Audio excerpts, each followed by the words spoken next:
Assalamualaikum warahmatullahi wabarakatuh.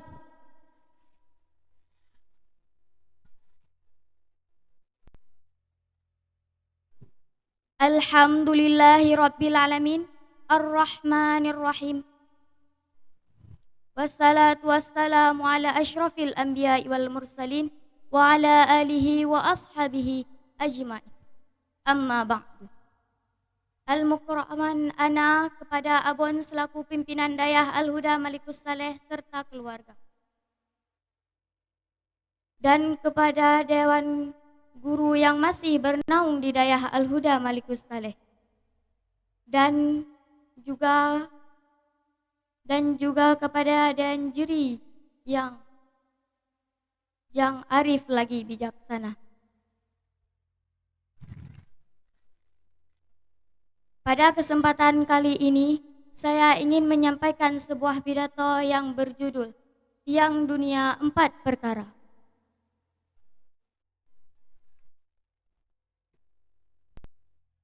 Hadirin dan hadirat yang dirahmati oleh Allah. Kita hidup dan tinggal di negara dan bumi Indonesia di bawah naungan asas Pancasila. Oleh karena itu, kita harus saling tolong-menolong dan bersatu untuk memajukan dan membangun negara kita. Baik dari segi lahiriah maupun batiniah atau jasmaniah dan rohaniah. Sebagaimana yang disebutkan dalam kitab Targhibatil Abrari, bahwa para ulama mengemban beban yang sangat besar, yaitu amar ma'ruf nahi mungkar, dan mengajak umat manusia untuk memeluk agama Islam dengan penuh iman dan takwa. Karena itu, ulama dengan ilmu yang dimilikinya dapat menyinari hati seseorang sebagaimana matahari menerangi bumi ini atau seperti bulan purnama yang menyibak kegelapan malam.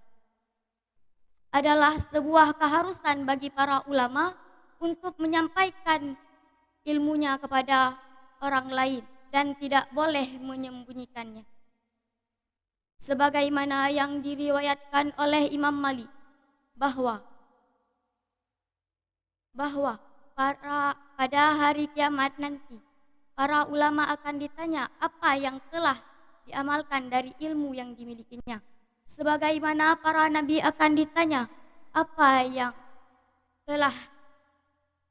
sebagaimana para nabi akan ditanya tentang umatnya, bahwa Nabi menerangkan kepada kita semua bahwa ulama adalah pelitanya dunia dan pewaris para nabi.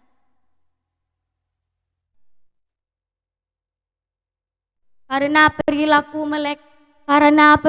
mereka dan akhlaknya menjadi sebuah keharusan yang harus dicontohkan bagi umat manusia. Hadirin dan hadirat yang dirahmati oleh Allah.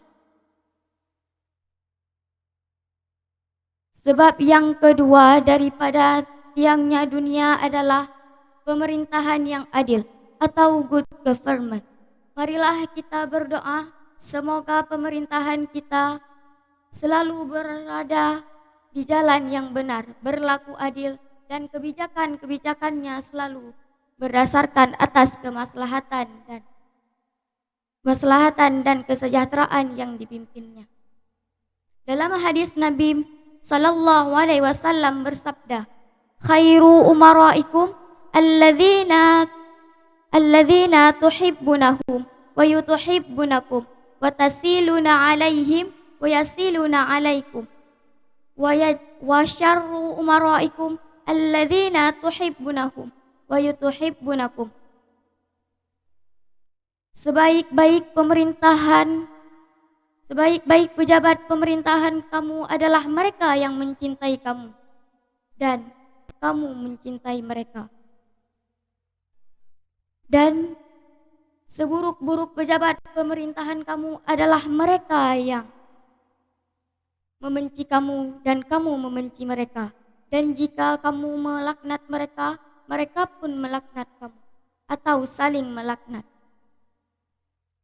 Oleh karena itu, kita harus saling tolong-menolong antar sesama masyarakat. Hadirin dan hadirat yang dirahmati Allah. Sebab yang ketiga adalah hartawan, orang kaya yang dermawan. Dan sebab yang keempat adalah pemerintah. Dan sebab yang keempat adalah doa orang fakir. Dari kedua elemen yang menjadi dari kedua elemen yang menjadi dari kedua elemen yang menjadi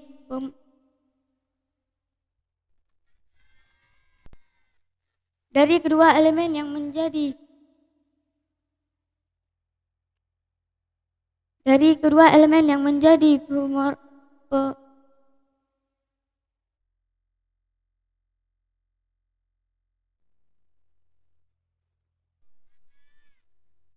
dari kedua elemen yang menjadi tiangnya dunia, kita dapat mengambil kesimpulan bahwa setiap elemen masyarakat dalam hidup mereka mempunyai tugas dan kewajiban yang harus dilaksanakan, yaitu dengan saling tolong-menolong, dan mengasihi dan mencintai. Jika di antara ulama, umara atau para hartawan dan fukara, para orang fakir, saling tolong-menolong dan memperhatikan satu sama lain, maka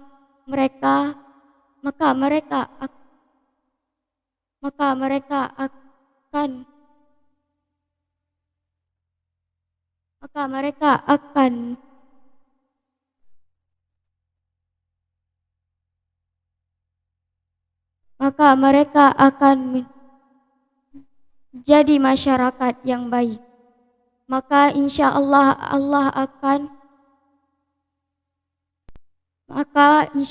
Allah akan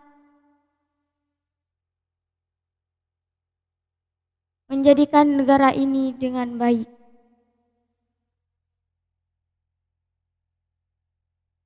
Oleh karena itu, baik buruknya seseorang sangat bergantungan dengan ulama dan umaranya. Jika ulama dan umaranya baik, maka baik pula masyarakatnya. Jika ulama dan umaranya buruk, maka rusak pula masyarakatnya.